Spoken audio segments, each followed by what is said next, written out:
videoga markaad soo duubta ka bacday meesha aad soo dhigto midka ugu yaabka badan adig aad la kulanta xaaladiisa bal ii sheeg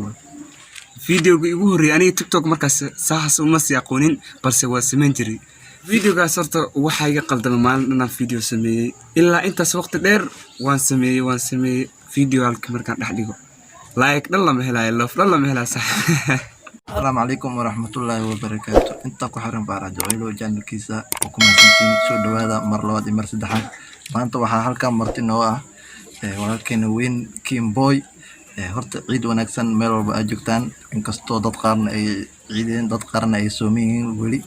لكن وحاك ليدا كيم بوي كسو دوا جانل كي يعني أصحابتيك ما شاء الله واني سلام يا أصحابتي ذا ninkaan asxaabtiis anigana waxaad ilama tihiin asxaabtayda oo kaleeto maanta waxaan idin leeyahay ciid mubaarak kullu caam wa antum bil khayr waxaan idin leeyahay caafimaadku ciida inta maanta ciidin waxaad ciidaysaan insha Allah berito waxaan idin leeyahay caafimaadku ciida maanta alxamdulillah waan ku faraxsanahay maadaama aan adiga kula kulmay len YouTube weyn tahay Soomahan wa antum bil khayr saaxiib Kimboy oo TikTok gaada in badan waa arkay ma sha Allah waa kala kacsan tahay sheegana asxaabteena in videogaada mid kamid ah inaan soo qaadan doono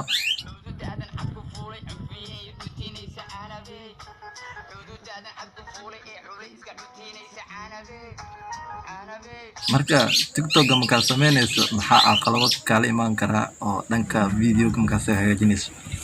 saaxiibo horta videoga marka hagaajinayso adiga dib badan aad sameynaysaa laakiin marka soo dhax dhigto asxaabtan iyo dadka TikTok ku xiriirsan ama YouTuber adi xitaa YouTuber taa soo mooyid laakiinse waad ku mahadsantihiin TikTok-gayga maadaama aad rabteen haddaad rabtaan TikTok-gayga inaad kusoo xiriirtaan waa walaalkeeni sheega anina ni sheeg ma haboono Soomahan faraha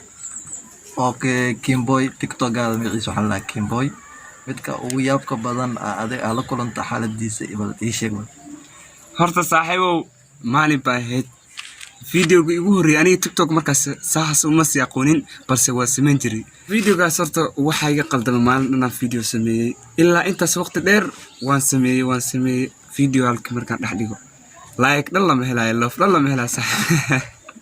wallahi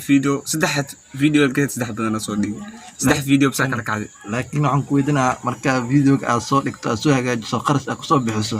oo like tan oo 10 ama 5 uu marayo ahaanta qadarinta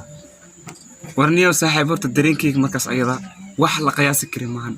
mar dhan waxaan isdhihi adigoo qof bini aadan ah oo jecel dadka farxadooda inaad meel u fadhiisatay ama adiga farxadaada ha Soomaaliyeed meel aad fadhiisatay wax baad soo sameysay wax baad hagaajisay video aad hagaajisay adigoo videoga hagaajiyay ayaad haddana videoga waxba kuman aad ka faa'iideynin mid kale TikTok horta waxba lagu maqaato TikTok waxba lagu maqaato adigoo ku dadaalaysi xitaa iska waxa maxaa la roo inaad iska caan noqoto qof adi social media iska gasho oo lagu dhaho TikTok duwa waa ka soo ciid maxaa ka leedahay ma sha Allah horta ciid wanaagsan muslimiinta badagood way ciidayaan qaarna ma ciidayaan ilaa dadku isku mid maahan soo mooyid qaarna way ciideen wixii ciid waxaan idin leeyahay ciid mubaarak inta ciidaysan berita insha Allah Ramadan kariim ayaan idin leeyahay Ramadaankiina Allah ni kuleysiyo awal marintiina Allah ni siiyo ilaa meeshan fadli waa Soomahan ilaahay dartii baa loo soomeeyaa qof walbo qof Soomaali ma jirta marka waxaan idin leeyahay inta sooman Ramadan kariim inta ciidayna maanta soonkiina Allah idin ka soo aqbalo sidaas iyo nabadgelyo kulanka xigo waxaad inooga imaan doontaan Farax Jacaylow channel waxaan idin ka codsanayaa subscribe love TikTok oo dhammaan subscribe share comment inta waa xaqiina nabadgelyo hada asxaabta u sii la wadaag ku maasantiin